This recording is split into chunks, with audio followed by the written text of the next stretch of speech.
So we're going to cover the ebb and flow. This has multiple meanings, but this in effect is kind of what we all go through.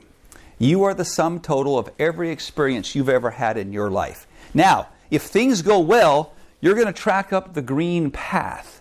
So you will have affirming experiences which will lead to a set of beliefs about yourself, who you are, what makes you up. Do you have self-respect? Do you not?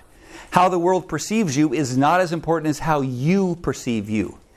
But if your experiences are trauma-based that do not get processed, you will believe things about yourself that will then allow the outside world to dictate how you feel.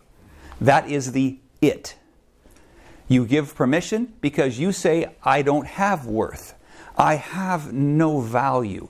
I base my life on shame, which is a subconscious manifestation. So what will happen in this story as we go up, our goal is to get to the flow.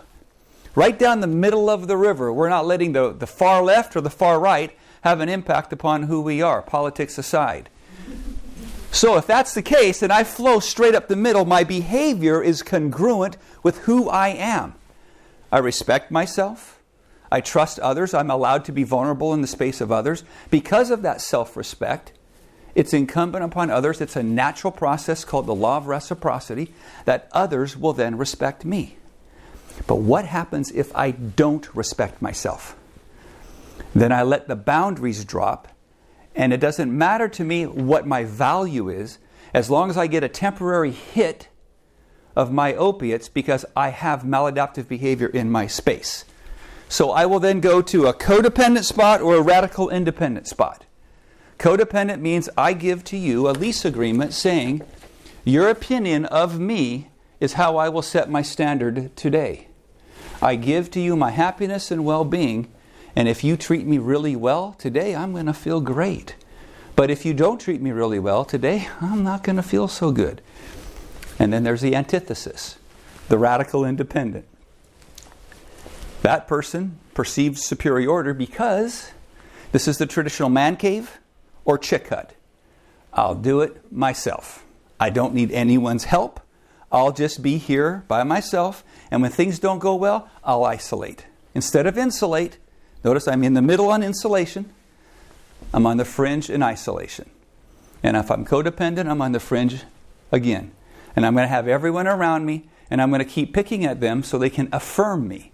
Give me the affection I need, the approval that I need. And I'll set my standard of that day's happiness on what other people say about me. Do we have any questions on that? Is there clarity? Can you explain that to your neighbor? Should you be both radical and codependent? You can go like this on a regular basis. Now imagine if you actually did that. Man, that would be exhausting. It's hard enough just to be maladaptive on one side and one side only. Imagine if you took turns on your maladaptive side. You're jumping across the river without a bridge. That makes sense? How many of you feel... Never mind, just kidding. Okay.